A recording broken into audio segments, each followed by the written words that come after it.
I'm super excited to do this session because I have to say, and I know I put it in my email, executive presence has to be one of the top two things that comes up in people's constructive feedback when they're looking at building better careers. So it's executive presence and strategic thinking, both of which are very ambiguous terms because very often that doesn't come with explicit guidance on what we're actually looking for.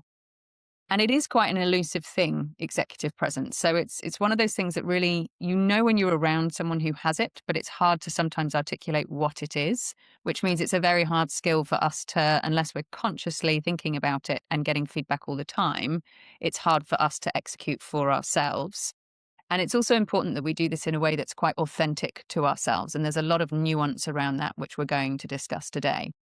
But as I said, it's something that comes up a lot in constructive feedback for my clients. And it's therefore something that I think is particularly important, especially for females. So I'm quite pleased to see we've got such a heavy female contingent in our attendees today on how do we have executive presence, particularly when we're working in very male-dominated environments, which most of my clients are. So the first thing, and this is where I was going to ask people to start to think about vocalizing, is role models, because executive presence means something very different for all of us. And it really struck me as interesting that when I put this into the AI, it comes up with a guy in the image of very much like a striding, confident man. And I do think, obviously we know there's a lot of bias in the models and I could have corrected it, but actually it just made me smile. And I thought I would identify that in that when we think of role models who have executive presence, what does this actually look like? And I'm going to throw this out to everyone here because I've got some views, but everyone's experience is slightly different. The one thing I will say before I put everyone on the spot is it's really not about behaving like we're someone we're not. So I'm not suggesting that by identifying role models,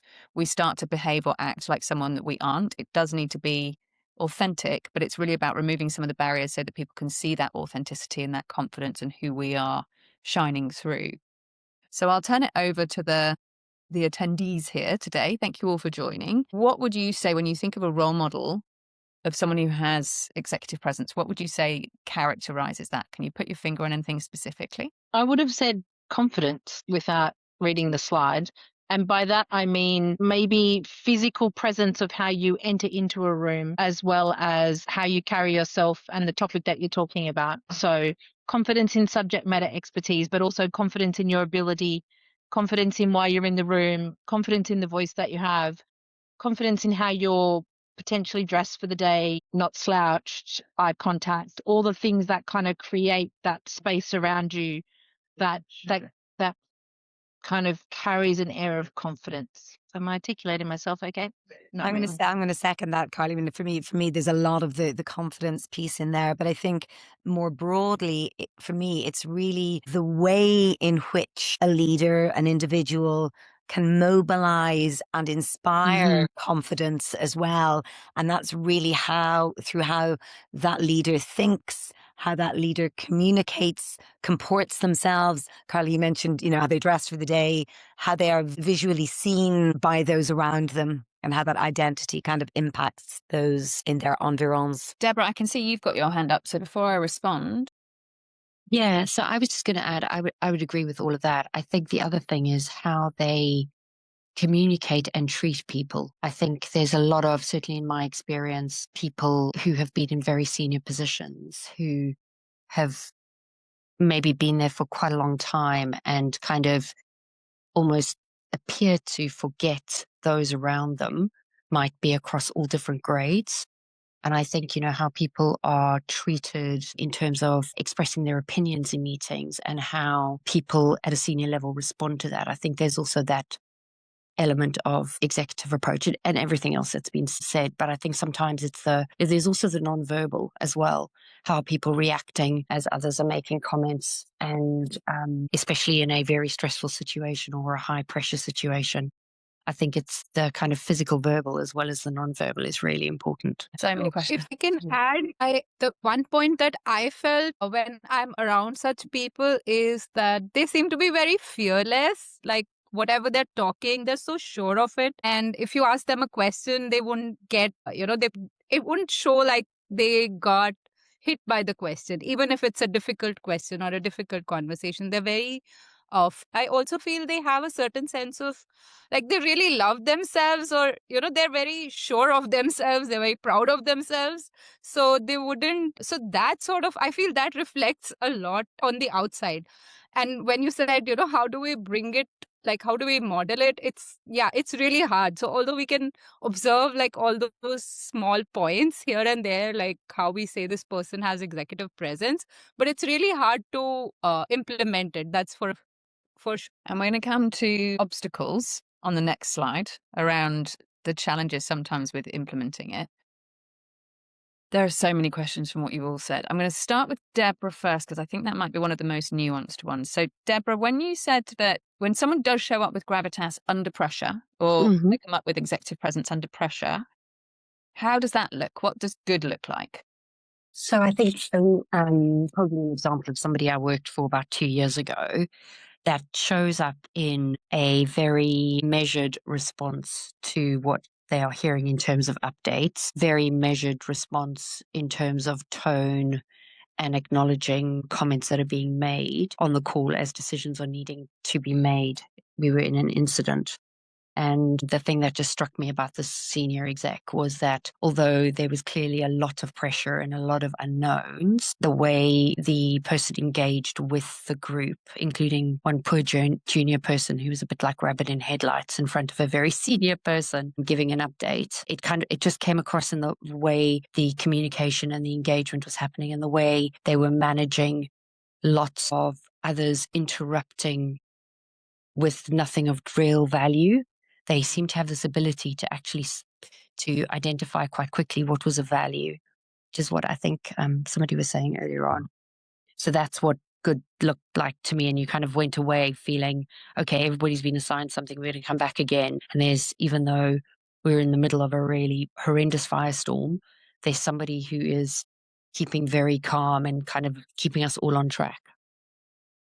Yeah, I think calm is always something that comes through very clearly, doesn't it? It is hard when you're under a lot of pressure to maintain that calmness. There's also, particularly if you're female, there's a very delicate balance between calm and cold that people can often say, oh, you're too cold or you're too, assertive, that kind of thing. So it can be quite a juggle. I don't mean to make this too much about gender, but I do think that we have to walk a slightly finer balance of how we're perceived sometimes.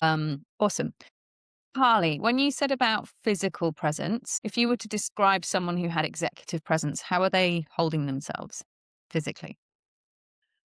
So examples, eye contact, not slouched, doesn't come in with tomato sauce sort of down their top, kind of put together and, doesn't necessarily have to be in a suit and three-piece tie. It can be in jeans and a shirt, but, just the way that they carry themselves, I think the way that they walk, um, I would say is kind of the things that come to mind. And while you were all chatting, I think one thing in here that isn't on the slide, executive presence for me like, I don't know, you want to follow them. Like, doesn't matter what they're saying, how they're saying it, what they're wearing, but you want to listen, you want to know more, you kind of trust what they say. And it just builds that kind of environment around what they're saying, I think, kind of make you want to follow them. So trust and fellowship. But yeah, I don't really judge on clothes. I feel I probably get judged on clothes more because I rock the sneakers every day and I really don't care. But then I'll also think age comes in, or maybe I'm just blind and I don't have executive presence and I really don't care because I'm going to wear my sneakers and I'm not putting my high heels on and all of you can go away. And if you judge on that, then I probably don't want to talk to you either. So maybe age comes in a bit as well because you really, really care. And then all of a sudden you get to an age and you're like, I really don't care what my shoes look like. I don't know. Yeah, that's what I was thinking. Carly, if there's any consolation, some of the most authentic, best, and most role model type leaders I've ever had wore sneakers all the time. So I love it. Yeah. We do get judged on outfit though, right? And you mentioned outfit a couple of times. And I think that is, and she says here, sat in activewear, obviously, but we do get judged a lot on outfit. And if I was going to present to a board or to a corporate client, then I would be suited and booted. And I do think that makes a very big difference. And I don't know about you, but Make you mentally, feel confident. If it helps you feel more confident, yeah, it kind of does. what you're wearing, like your armor type of thing. It is. It's definitely battle armor, but it's also just that mental preparation piece, right? You show up slightly differently depending on how you know your physically projecting, it means you can stop worrying about that and you can start thinking about what you're actually saying and focusing on people around you, I guess, as well. All right. What's the exact opposite then of executive presence? I was just thinking about something, Liz, because I think one of the colleagues on the phone touched on it, is charisma. And charisma is a dangerous one because if you think about someone who has this presence, very often they are charismatic, but they're charismatic because they are calm under pressure, because they are clear and concise, because they're confident and not arrogant. But the flip side to that, it's almost a Venn diagram that charisma can be in the middle of the positive side of things, but also on the negative side of things. So you can have someone who is confident but arrogant with it. And to me, that's probably one of the big ones, is bringing people along with almost vanity presence, but with no substance. Yeah, I think that executive presence can be very dangerous in the wrong hands. So we've all worked with leaders, because many of us have worked for the same organization, who have enough executive presence that if they say something in a room, no one will challenge it. But if you work closely with them, you know they don't actually know what they're talking about. Or if you work worse for them, you have to then go and fix the mess that gets created because no one challenges it. So I do think it's important to remember there's a big difference between the appearance of expertise and leadership and actual, but the presence does mean that people get a seat at the table and get a voice, which is why I think it's very important that as many people who are very proficient at their roles develop it so that there is more expertise that has a voice. Do you think some of those examples, though, are out of fear? So it's not really executive presence. It's more we don't speak up or call them on something that may be wrong because you don't want them to, call you out or make you look foolish or anything. So I'm not sure whether those types of people have an executive presence that kind of build all those things that we've just spoken about, but no one would call them out because we don't want to be put on the spot. Potentially, yeah. I mean, it does take a lot of courage, right, to call someone out if they're incorrect, and particularly if they're very firm. I also think sometimes people come across as having a lot of executive presence because they are afraid. So if someone's backed into a corner, they can come across as very assertive, borderline aggressive. And in many ways, that can seem very confident unless you can spot the energy in the room. So when stuff like virtual meetings, it's much harder because you don't have all of the nonverbal cues. And someone could come across as just very confident, but actually they are pushing back very forcefully because they don't like what they're hearing or they're backed into a corner. And I've seen that happen a few times. So executive presence then could be a good thing and a bad thing. Any Huh. strengths when it's overused is also a weakness, right? Yeah. It's a shadow behavior. I was thinking completely positive. Sorry, Deborah. No, Kylie. So, apologies. I was going to just say that I think just as you were talking, I was just reflecting that sometimes it's a case of you mistake executive presence for somebody who's faking it until they make it, right? Because, you've worked maybe with them for the first time and you've done a bit of due diligence and you've heard certain things, and then you go into a meeting, and I think just intuitively after a while we know, hold on a second, and then it's how do you then, what do you do? Do you just keep quiet and let it roll, or because you're not in a more senior position? But I think, I was in a call last week where it suddenly just occurred to me, this person hasn't got a clue, not a clue. And it's the most senior leader. And oh my word, are we not heading down a dark, dark hole? So yeah, I think you're right, Liz, you're right. For every strength, there's always a flip side to it, right? Yeah, absolutely. Any strength overused is also a weakness or a shadow behavior. And I won't ask any more about that, Deborah, because I'm conscious this is being recorded. But yeah, so it's a very delicate balance, and it's a very delicate balance in particular for women, because the minute we come across as particularly assertive, then we're perceived as aggressive. And also, I think that we are quite rightly, and I think it's probably actually, it's a huge stereotype when I say we are. Many women are much more reluctant to put forward a view until they're 100% sure of that view. That doesn't necessarily apply across genders equally. That doesn't mean it's 100% one way and not the other, but very often we will be very, very confident that we are correct before we speak up. But very often by then, the discussion's already moved on, people have moved on, and decisions have been made. And I think the final thing before we go into obstacles to call out here is very often someone with executive presence is also someone who demonstrates very alpha behaviors in society. And the reason that an alpha hierarchy has lasted not only in our societal constructs, but in many of our close genetic relatives in other species, is it serves a very helpful function within society. So you have people at the top who are there to protect you, and people there who help and serve the people that protect us. The challenge is alpha, in our society, certainly in Western society, we have conflated with extroversion as well. And just because someone has charisma or is extroverted doesn't necessarily mean they are an expert or that they should be in charge of the entire construct of the pyramid. So it's important that we do give people enough confidence, so we find ways to authentically be ourselves and have presence, even if we're not naturally extroverted, because that cognitive diversity hugely benefits the whole as well.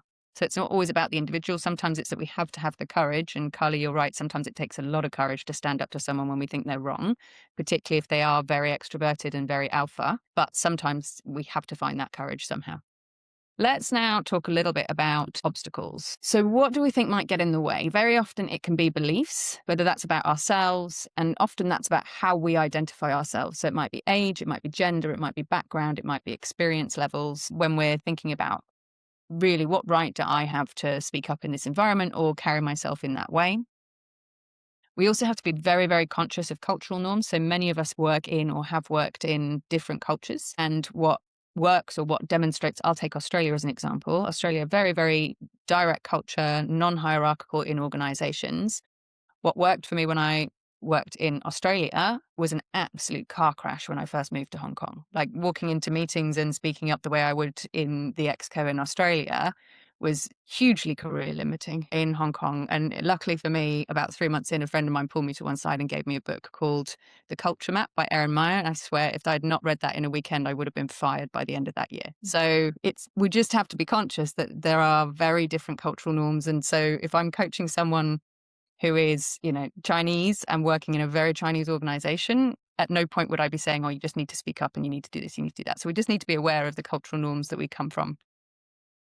Psychological security is also a really big one. So I think in the example that Deborah gave, the example that Carly was talking about, if there isn't enough psychological security that us putting ourselves out there feels safe, it's very, very hard to override our nervous system to do so. And why would we? We have to be very, very conscious of the environment in which we're operating.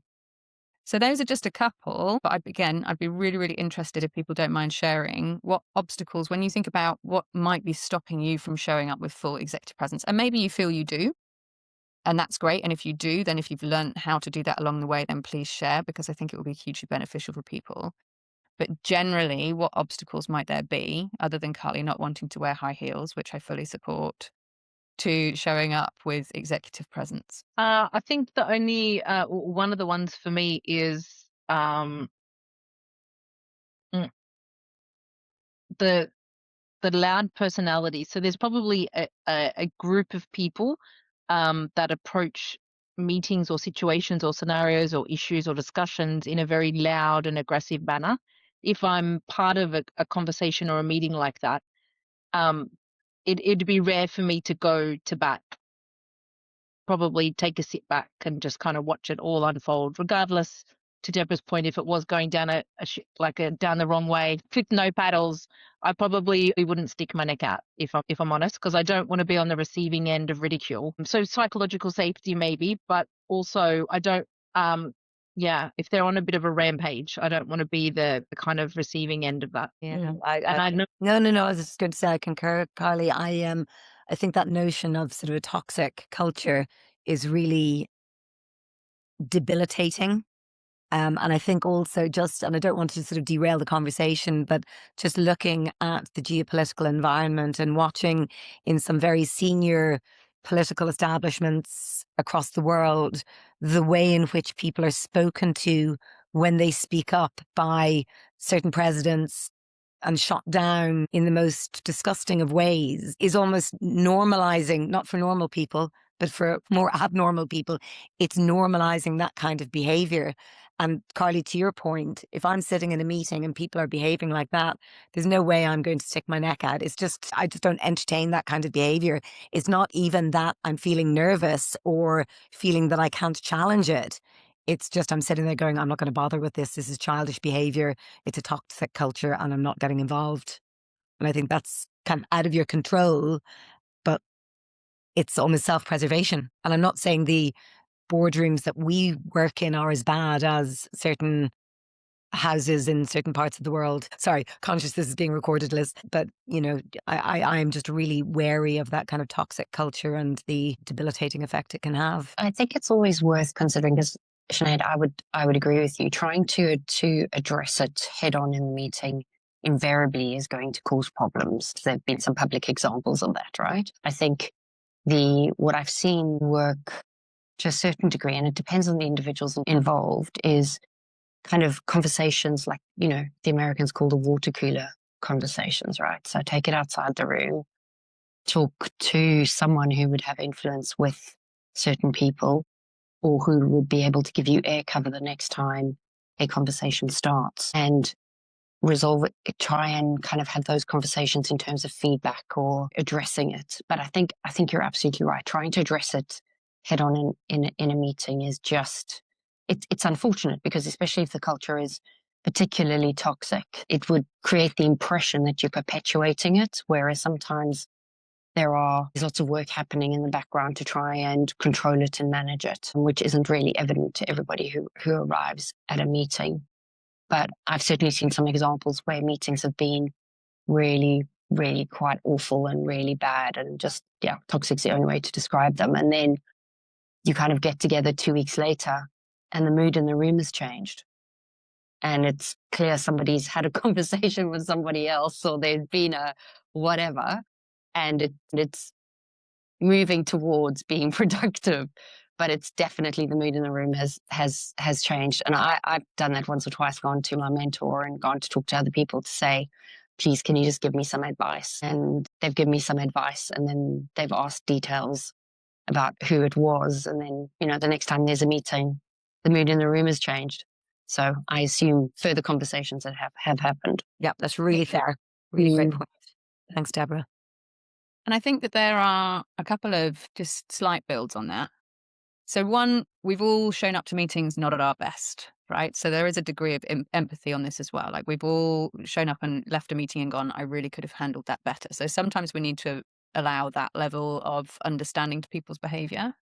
But the one thing I would say is, depending on the level of seniority that you are showing up in that meeting, if someone is behaving poorly, if you are senior in that meeting, there is an argument that I would put forward, and again, it can be career limiting, and I can say that from personal experience, but there is an argument that you have an accountability to call out poor behavior, because otherwise you are contributing to poor culture. Culture is what we let happen visibly to other people. So if you are the most senior person on that call, or you are a peer to the person who is behaving poorly on that call, I do think you don't necessarily have to call them out directly there and then, but you can call an end to the meeting or something else if it's particularly toxic. Because and the only reason I say that is, if we continue to let it happen, and again, it depends on the degree of psychological security and whether you can choose to walk away and your personal core values.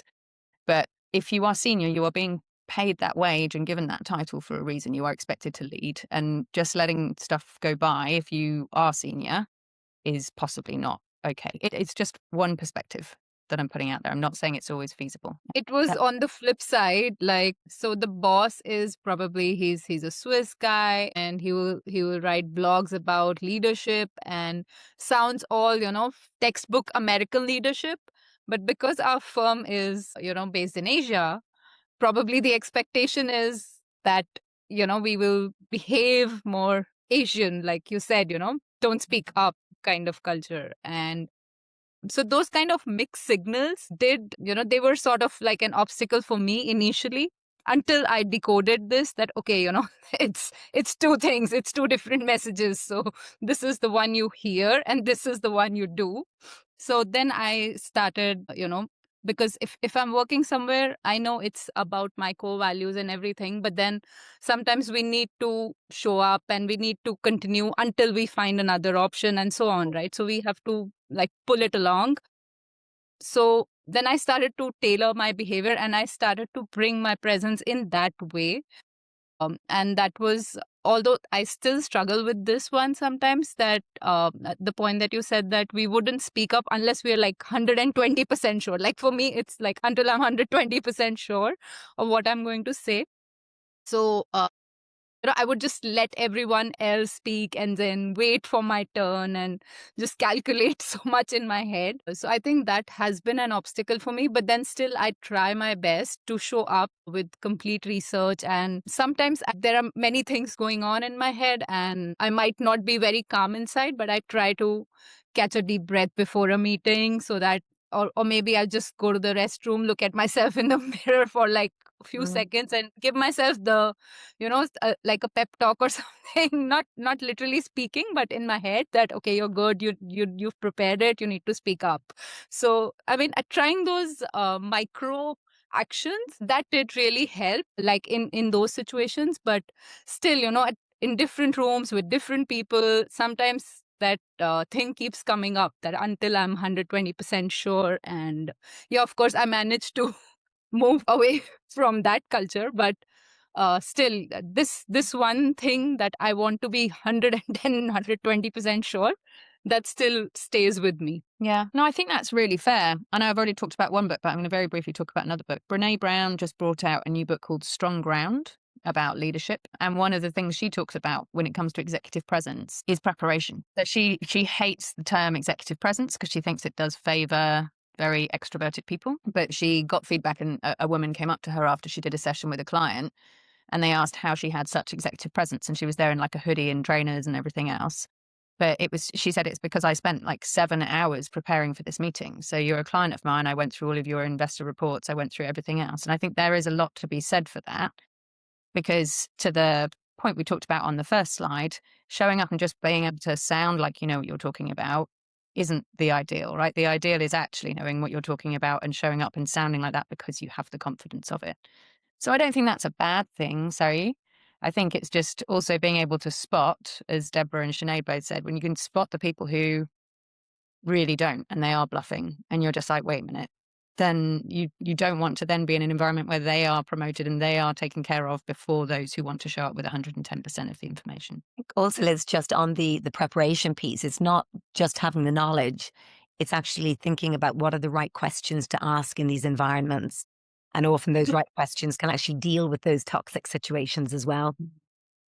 Honestly, I think some of the most impressive people I've worked for are the ones who are not in any way afraid to say, I don't know the answer, and ask the people in the room or ask someone else.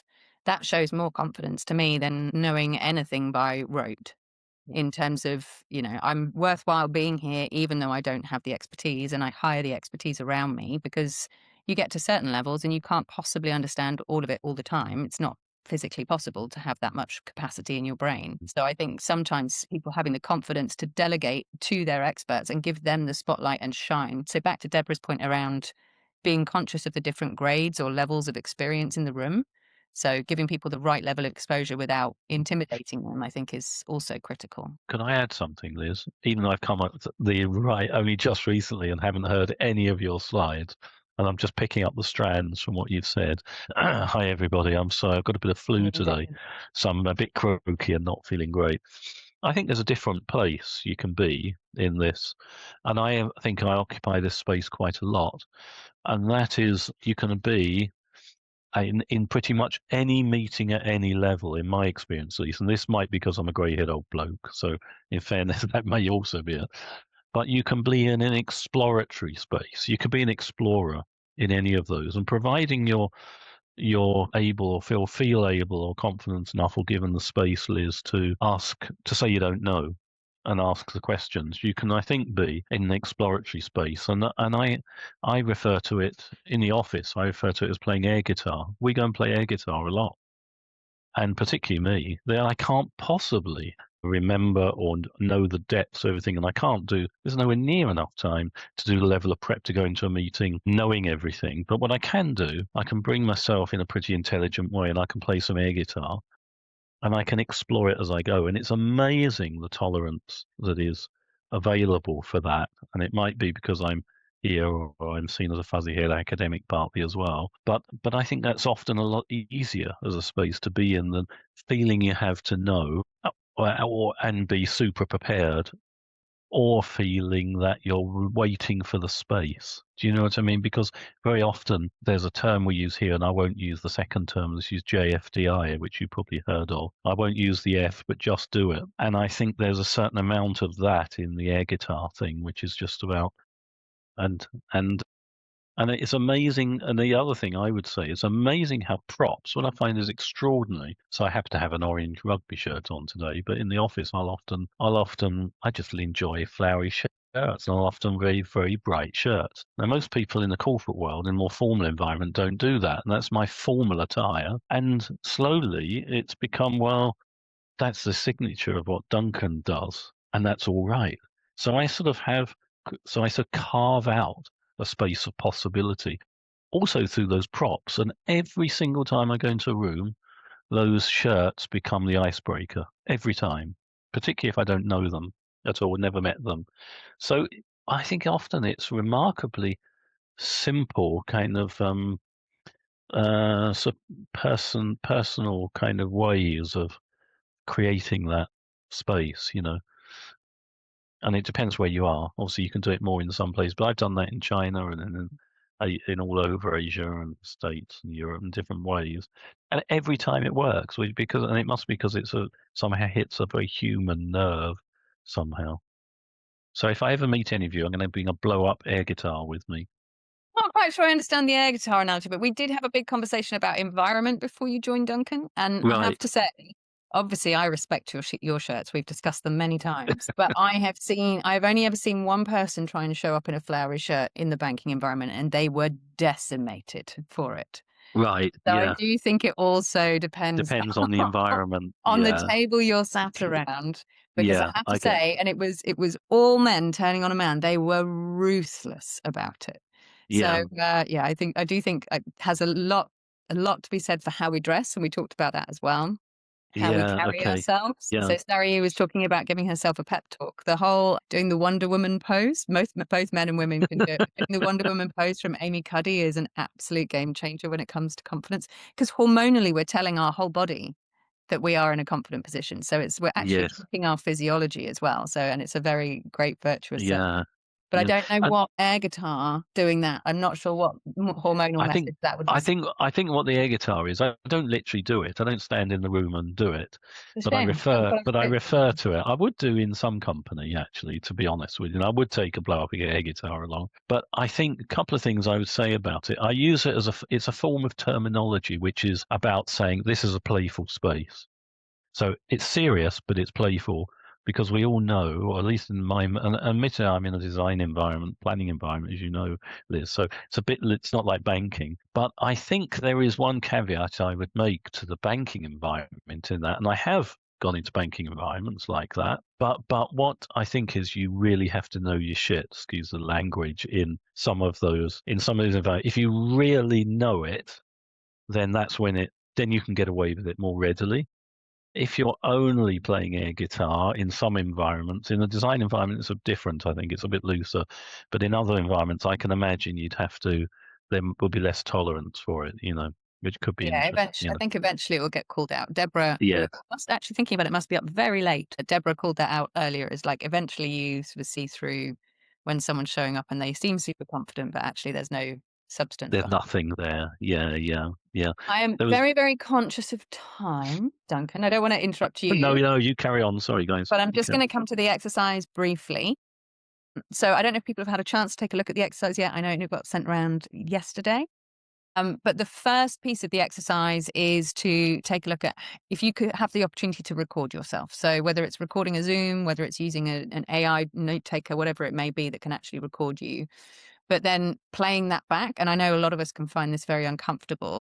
but it can also help to identify certain tics, verbal things. Actually, I'm very glad that Carly's here. Carly was the first person that ever pointed out to me that I have a tic when I speak. And you will have seen me smile at the beginning of the session because I did it.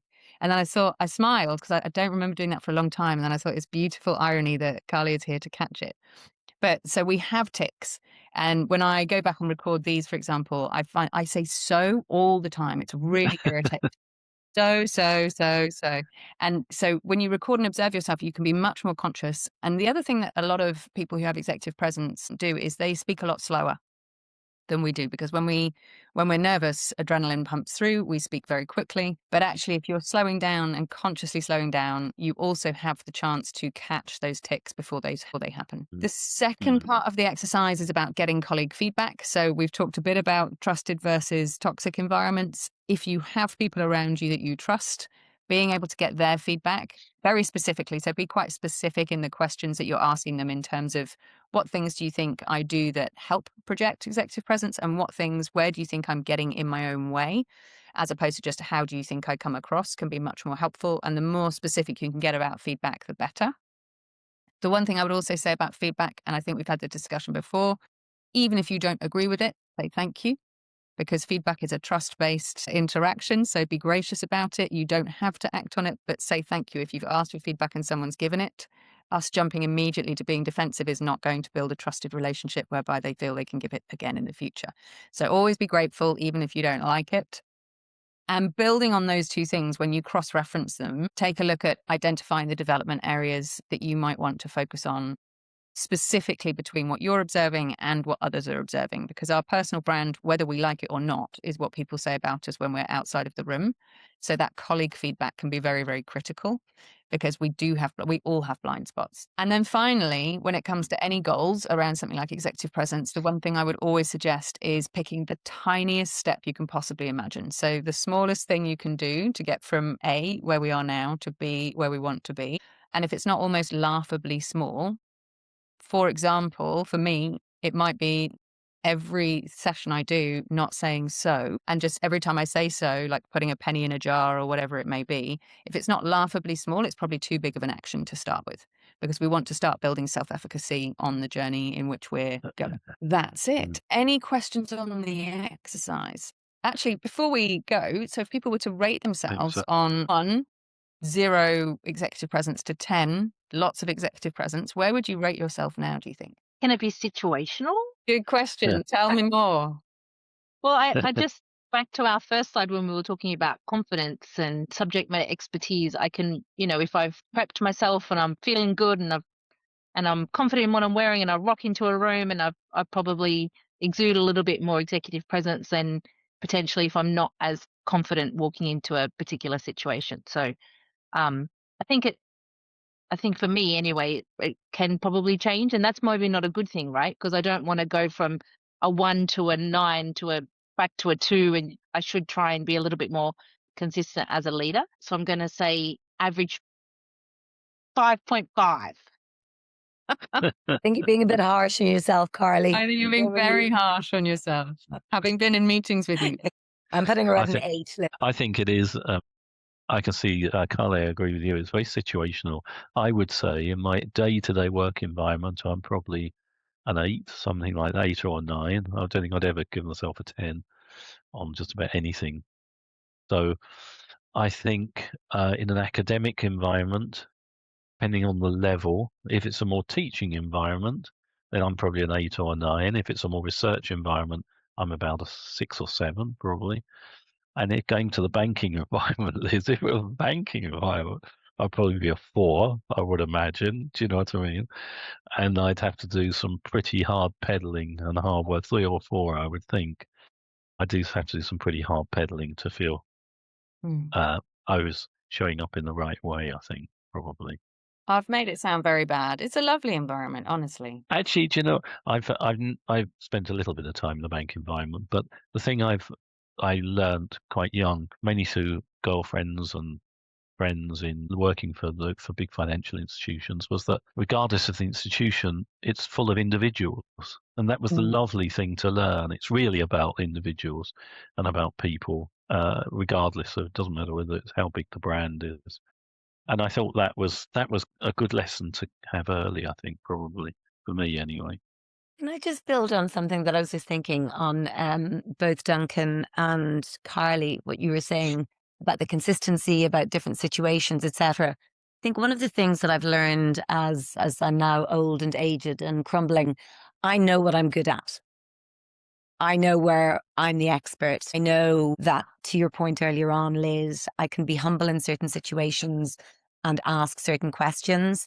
And I think that has enabled me to either, go into a meeting room, a boardroom, stand on a stage and be comfortable in my own skin. Of course, there will be situations, as I've mentioned earlier on, whereby, you're surrounded by toxicity and that's uncomfortable for everybody. And that water cooler conversation is absolutely valid. But I think at this point, just based on learnings, I'd probably put myself at a 7 or an 8, but a consistent 7 or 8, because I know what I can challenge and how I can challenge it, rather than sort of assuming that I have to be an expert in tech, for example. No, I don't necessarily have to be an expert in tech, but I do need to understand the cultural ramifications of AI in the corporate world. So if I can be an expert at that, then that kind of tempers or mitigates the risks associated with not being an expert in tech, if that makes sense. Can I add another thought, Liz? Would you mind if I threw something else? Before you Is do someone that, else Ben, coming? can I just Yeah. check whether Deborah wanted to add something? Because she's Oh, off. is she going? I Okay. heard her agreeing with something that Sinead No, said. no. I was just agreeing. Just agreeing. Okay. No. Perfect. And then Sarah, you Yeah, come so up mute. Yeah, so for me, I think more than situation, it's more cultural. I feel I might be wrong, but if I'm like while I was working in India for so many years, it was very easy for me, to show up with full confidence. And even if it's like the biggest boss of the firm and I was a management trainee, I wouldn't shrink myself, or I wouldn't feel intimidated, or like, I need to think 10 times. Obviously, the preparation part was always there. But and similarly with all my American colleagues, and I've worked on and off like different cultures, it's been quite easy. But somehow I feel, and I don't want to generalize, but sometimes with Hong Kong colleagues, it's like you don't really know what they're thinking, and they'll be very nice on your face. Or it's, I don't know if it's Hong Kong or if it's Asian, sometimes in India also, it's like that cultural thing is there. They would say like very nicely in your there's some other thought behind, and then it somehow gets to me. So I get confused, and then I lose my presence, and I lose my confidence and everything in that room. So irrespective of the level of people I'm dealing with, if they're too high up or if they're junior to me or they're my colleagues, I don't know. Ideally, Shanae said it's so valid, right? I should be happy in my own skin and be my own, subject matter expert of whatever I know. That should be ideal. But somehow I feel it wavers depending on the room in which I am. Yeah. And I mean, Asia generally, Hong Kong in particular, is a very high context culture. So there's a lot of reading between the lines and not necessarily taking it face value. And as I said, when I first moved to Hong Kong, it was an absolute disaster because I was just taking what people said at face value and then nothing would happen. And I was just offending people left, right, and center, but no one would tell me I was being offensive because that would be rude. So it was, I completely see where you're coming from. I think not the trick, because that's the wrong term, the focus area is to think about, well, how can I build enough confidence in myself that regardless of the outcome, I can still carry myself with executive presence. But yeah, I think it's a very valid challenge and concern. Sorry, Duncan. Now, No, don't worry. and your goal. I've always got loads to say, as you know. So just a couple of things I was going to say is that just picking up on what Sayu was just saying is that, and then I'll add something, but I think that and there's a lot of tactics in all of this, Sayu, I think. We don't read it necessarily as tactics, we can call it culture, but in reality, there's an awful lot of tactical things that go on, aren't there, at meetings at every level in order to try and achieve things, and hopefully good things, sometimes not so good things, but do you know what I mean? And I agree with you, it's not always easy to read what that tactical line is, I think, and that's where the experience, I guess, all of it we all get is really helpful. But I was just going to say, the thing I was going to say before that was that it's such a privilege to be on the call with all of you, because I would not, because this isn't a conversation I'd be having in a in my office or every day. And I think this is the great value of what you're doing here, actually, to be perfectly honest. I think it's fantastic that we can have this kind of conversation about, I think of myself as having frailties. That's how I would describe it. And we all have frailties, and I certainly do have some. And no matter how I might, and we all wear lots of masks as well at meetings in different ways to manage those frailties and so on. And I just think that's the great value of this, Liz, is actually to be able to have these sorts of discussions. So thank you to you and everyone who's willing to be sort of honest about it in a way, because unless you can discuss it, how on earth can you get there? And I'm just thinking to myself, well, okay, if one's going to make and this is the big challenge, is if one's going to make a phase change in Korea, let's say, which I think we all do, what is that environment that one is needing to adjust to be able to make that phase change? And it seems to me that is the elephant in the room in a way. It's like, okay, we can, because it's that in that phase change is quite a different, you do end up in a very, very different environment, and maybe you can't navigate it as you would, normally.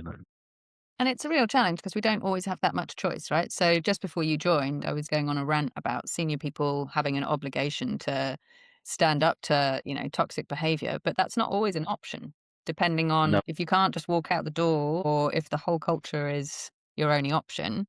It's not that simple. So I think you're right. I mean, it's really important when we are making those phase changes to judge whether the environment we're going into is the one that we can thrive in. But again, yeah, we're seeing more and more limited options in the future. So people will still have to adjust and adapt depending on the outcome that they need to optimize for. So I think it's a really critical point. a great job, Liz, getting a bunch of people, probably the most unlikely bunch around a thing like this in a way, all able to have a dialogue about it. And actually, it's quite an insight for me also. 60-year-old, 5-year-old grey-haired bloke who's generally found it relatively easy to navigate the workplace. And my wife certainly would not find it like that. Do you know what I mean? And being respectful and understanding of those sorts of of all the sort of pressures that come, I think, is what we need to be doing, really. Well, thank you very much, Duncan. That's the perfect way to end it. And I'm just grateful when everyone shows up. So thank you very, very much, everybody. A great I session. hope everyone has a great week ahead. Deborah, I will check in with you tomorrow morning, your time, because this is a very, very late call for you. So I hope everyone's well and have a fab week ahead, as I said. Thanks again. Thanks, Bye. everyone. Yeah, Nice to guys. see you. Bye. Bye-bye now. Bye.